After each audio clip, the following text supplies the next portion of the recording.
Have you ever found yourself asking why certain things happen to you? We often spend our days chasing success and feeling crushed when things go wrong. When life gives us a lot, we sometimes become proud and think we did it all ourselves. When life takes things away, we feel like it is the end of the world. But we often forget that there is a much bigger plan at work. We forget that we only see a tiny piece of the puzzle, while the Creator sees the whole picture. In the end, only time can tell what is truly good or what is truly bad. Maybe you're facing a very difficult challenge today, or maybe you're enjoying a moment of great comfort and forgetting that the future can change. If so, this story is exactly what you need to hear. This is not just a tale to pass the time. It is a lesson that might change how you look at your entire life. So, find a quiet place and listen closely.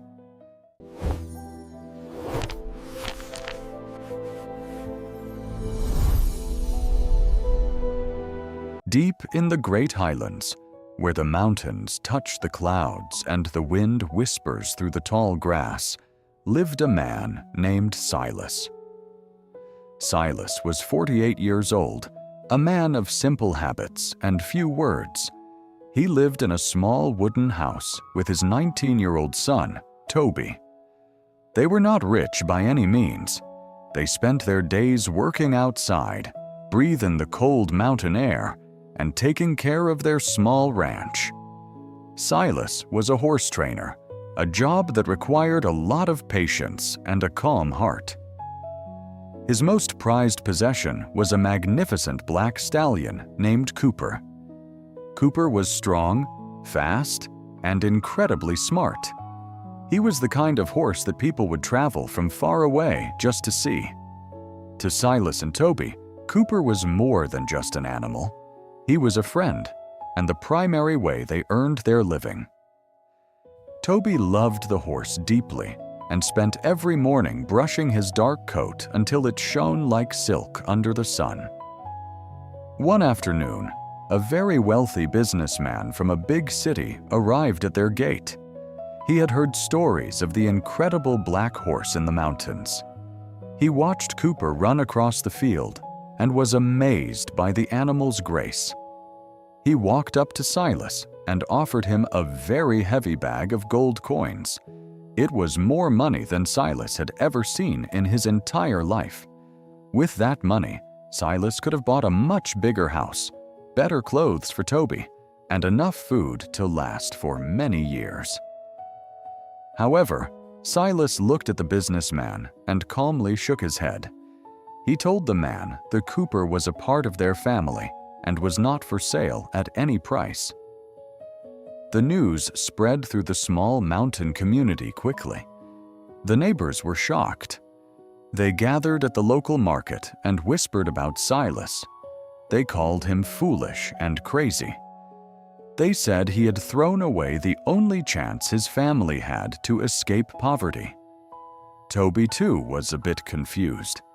He asked his father why he didn't take the coins.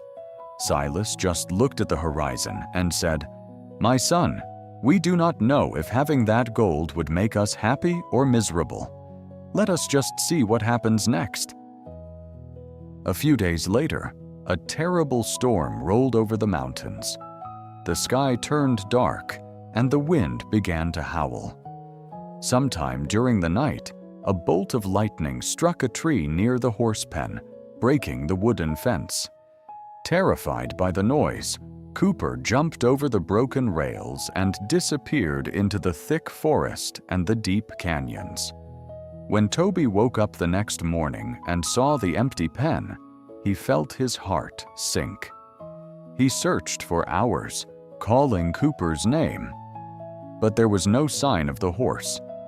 The villagers soon heard the news and came by the house. They didn't come to help. They came to judge. They shook their heads and said, "We told you so, Silas. You should have sold that horse when you had the chance. Now you have no horse and no money. What a tragedy! What a terrible piece of bad luck! Toby was crying, feeling the weight of their loss. He looked at his father and shouted, "Dad, they are right! This is a disaster! Why aren't you upset?" Silas sat on his porch, watched the clouds move, and replied softly, "Is it a tragedy? Is it bad luck? All we know is that the horse is gone. The rest is just a story people tell themselves," and Toby had almost given up hope. But one morning, he heard a familiar sound, the rhythmic beat of hooves hitting the dry earth. He ran to the window and gasped. Cooper was coming back, galloping across the meadow. But he wasn't alone. Behind him followed a herd of 6 wild mustangs, all of them beautiful, strong, and healthy. Cooper had found them in the wilderness and led them back to his home. Suddenly, Silas and Toby went from having no horses to having 7. The neighbors were stunned. They rushed over, their eyes wide with envy. "Oh, Silas," they cried, "you were right all along. You're the luckiest man in the Highlands. What a wonderful blessing.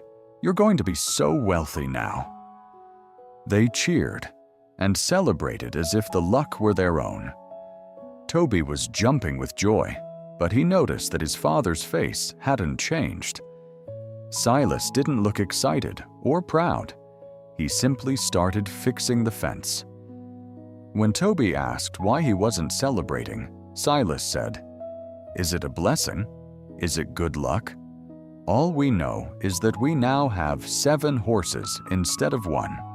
Time will tell the rest of the story." Toby decided that he would help his father by training the wild mustangs. He wanted to prove he was a man and could handle the responsibility. One morning, he tried to ride the largest and most aggressive of the wild horses. The animal bucked wildly, throwing Toby high into the air. Toby landed hard on a pile of rocks, and a loud crack echoed through the yard. His leg was badly broken. The doctor had to come from a long distance away to set the bone. He told Silas that Toby would be stuck in bed for a long time and might always walk with a limp. Once again, the villagers gathered. "This is awful," they whispered. "Those wild horses are a curse. They have ruined your son's future. How will he work? How will he find a wife? This is the worst thing that could happen to a young man." Toby lay in bed, feeling bitter and angry at the world. He looked at his father with tears in his eyes. Silas sat by his bed, held his hand, and said, "Do not be so quick to judge this moment, Toby. It is painful, yes, but whether it is bad is something we cannot know yet. Be patient." Just a week later, the peace of the Highlands was shattered. News arrived that a great conflict had started in the distant territories, and the governor needed every able-bodied young man to join a dangerous expedition to the border. Soldiers marched into the village, going from house to house. They took every young man they could find, dragging them away from their crying mothers and fathers. It was a mission that many knew was a one-way trip. When the soldiers arrived at Silas's house, they saw Toby lying in bed with his leg in a heavy cast. They saw that he couldn't even stand, let alone march or fight. They moved on to the next house, leaving Toby behind. The village was filled with the sound of weeping as the other boys were led away. The parents came to Silas, their faces wet with tears, and said, "You are so fortunate. Your son is safe at home, while ours are gone. You truly have been given a gift." Silas looked at the grieving parents with compassion, but he remained steady in his wisdom. He knew that life was a long road with many turns, and no single event defined the destination. This story teaches us that life is like a vast ocean. It has tides that come in and tides that go out. When something good happens, we should enjoy it with a humble heart, but we must not let it make us arrogant or think we are better than others. When something bad happens, we must not let it break our spirit or make us lose hope. Every event is just a single stitch in a giant tapestry. We often lack the perspective to see how a disappointment today might be a protection tomorrow.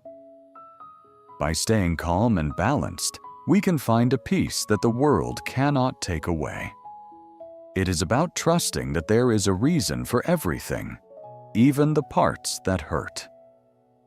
If you find value in these lessons and want to keep growing your mind and your English skills, please subscribe to this channel and join our community. We share stories like this every week to help you stay motivated and focused on what truly matters. In your own life, remember that the broken legs and lost horses you experience are not the end of your story. They are often just the beginning of a new chapter you haven't read yet. If you're struggling right now, hold on. If you're succeeding, stay humble. Everything in this world is temporary, and everything will pass in time.